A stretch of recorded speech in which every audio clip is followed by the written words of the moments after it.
DJ Kanchan नीम चौक चौसीमा वैशाली। नथिया देबहुगे छौरी पायल देबहुगे छौरी है नथिया देबहुगे छौरी पायल देबहुगे छौरी एक बेरा देबै त जियो के एक बेरा देबै त जियो के मोबाइल देबहुगे छौरी नथिया देबहुगे छौरी पायल देबहुगे छौरी एक बेरा देबै त जियो के एक बेरा देबै त जियो के मोबाइल देबहुगे छौरी नथिया देबहुगे छौरी पायल देबहुगे छौरी नथिया देबहुगे छौरी पायल देबहुगे छौरी। आप सुन रहे हैं एजी एंटरटेनमेंट की धमाकेदार प्रस्तुति।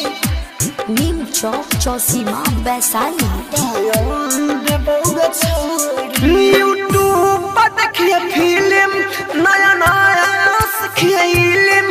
यूट्यूब पर देखिए फिल्म नया नया सीखिए इल्म राती राम हमसे मिली है लगा के मुंह में क्रीम खूबे गमकई है सेंट खूबे गमकई है सेंट रॉयल देबहुगे छौरी नथिया देबहुगे छौरी पायल देबहुगे छौरी नथिया देबहुगे छौरी पायल देबहुगे छौरी एक बेरा देबै त जियो के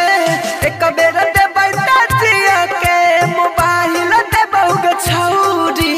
नथिया देबहुगे छौरी पायल देबहुगे छौरी नथिया देबहुगे छौरी पायल देबहुगे छौरी नीम चौक चौसीमा वैशाली। राहुल राजधानी के बतिया लमानी राहुल राजधानी के बतिया लमानी देवेंद्र डीजे कंचन संग कटबू तू चानी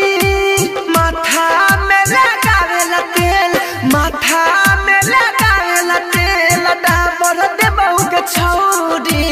जूड़ा देबहुगे छौरी पायल देबहुगे छौरी जूड़ा देबहुगे छौरी पायल देबहुगे छौरी एक बेरा देबै त जियो के एक बेरा देबै त जियो के मोबाइल देबहुगे छौरी नथिया देबहुगे छौरी